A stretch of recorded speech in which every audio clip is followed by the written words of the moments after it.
At noon on Wednesday, it was time for the vote. It should have been a shoo-in for Chancellor Angela Merkel's candidate, but some observers warned she shouldn't be too certain all the coalition delegates would back Christian Wulff in the first round. Too many of them wanted to show her they're dissatisfied. The results of the first round, which she received ahead of time as a text message, were disappointing.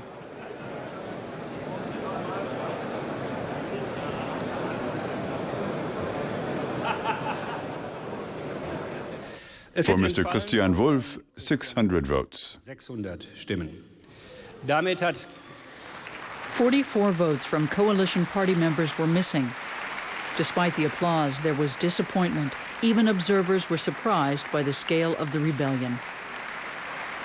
I wasn't sure Mr. Wulff would be elected in the first round, but the number of votes he failed to get was still a surprise.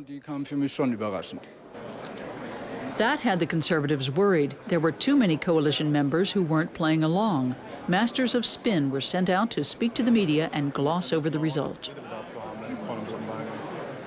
It's just an unsightly scratch on the surface of the coalition, but it can be repaired with a bit of paint. If he doesn't get elected in the second round, the damage would be somewhat greater. The cracks in the coalition were starting to show. The junior coalition partner, the Liberal Free Democrat Party, insisted their delegates had been loyal. The dissonance was deafening, as the two coalition partners couldn't even agree on what to say about the situation. It shows that there's still major rivalry. At the moment, in this case, there's even competition over who's doing the least damage. They're not even trying to claim success for themselves. They're denying they're responsible for problems. That doesn't bode well as we head into the summer recess.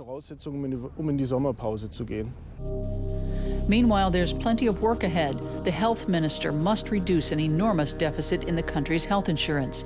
The defense minister has to restructure the military. And the finance minister has to face up to the largest amount of new debt in Germany's history. The coalition of the Christian Democrats, their Bavarian sister party, and the Free Democrats could work well if they could achieve unity more often. Despite small achievements, the alliance is anything but harmonious. What's causing the dissonance is still there. It's really a case that as a three-party government, they haven't formulated a joint set of goals. Policies are being decided piecemeal from one day to the next. It's not a unified effort that normally characterizes a government.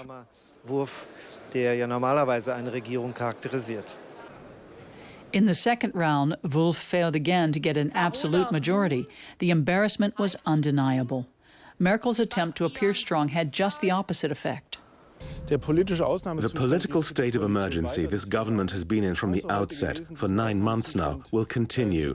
There might have been an opportunity to end it today, but what happened did not in any way signal a new beginning. Even in the third round, not all coalition members cast their ballots as one. Nevertheless, they managed to achieve an absolute majority. For Christian Wulff, 625 votes. The Chancellor's candidate squeaked by in the third round. But Angela Merkel still doesn't want to view that as criticism of the workings of her government. I think the coalition did their job and they'll keep doing it. We have difficult problems to address. But for me, there's no connection between all that and this vote. I've read and heard many times that this is all about freely electing a president. It was a narrow escape. Still, the Chancellor's political strategy appears to have failed. This presidential election seems certain to complicate the workings of the coalition.